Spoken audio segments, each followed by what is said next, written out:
மக்களே இப்போ தான் நம்பிக்கை வாக்கெடுப்பு பார்த்தேன். அதை பார்த்தா எதிர்க்கட்சி தலைவரோட உரையை பார்த்தேன். அவங்கெல்லாம் மாற மாட்டாங்கன்னு நல்லாவே தெரியுது.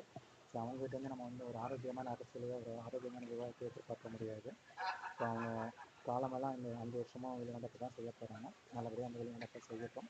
அப்புறம் நமக்கு இந்த ஆட்சி நல்லபடியாக நடக்கணும். இந்த ஆட்சிக்கான விஷயங்கள்லாம் நல்லபடியாக நடக்கணும். ஸோ அது கண்டிப்பாக நடக்கும் அப்படிங்கிற ஒரு நம்பிக்கை இருக்குது.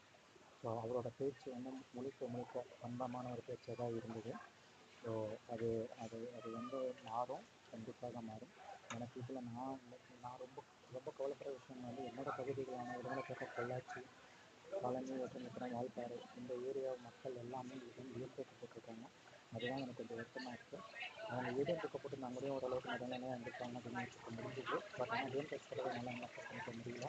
அவங்க இதோட சரி, அவங்ககிட்ட கேட்குற ஒரே ஒரு வேண்டுகோள், இனி உடுமலைப்பேட்டை, பொள்ளாச்சி, உடுமலைப்பேட்டை, பொள்ளாச்சி, வால்பாறை, பழனி, ஒட்டஞ்சத்திரம் மக்கள் இது எத்தனை நடந்திருக்கிறது உங்களுக்கெல்லாம் தெரியும். இனிமேலாச்சும் உங்களுக்கு அடுத்த வர தேர்தலில் கல்வி செய்து உங்களோட வாக்கை கரெக்டாக பதிவு பண்ணுங்கள்.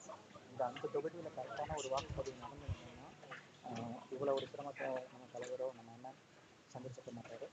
பரவாயில்ல, இது அடுத்த தடவை நீங்கள் கண்டிப்பாக தெரியும். நீங்கள் நடுநிலையப்படுங்க. நான் இவருக்கு போடணும் மட்டும் சொல்ல மாட்டேன்.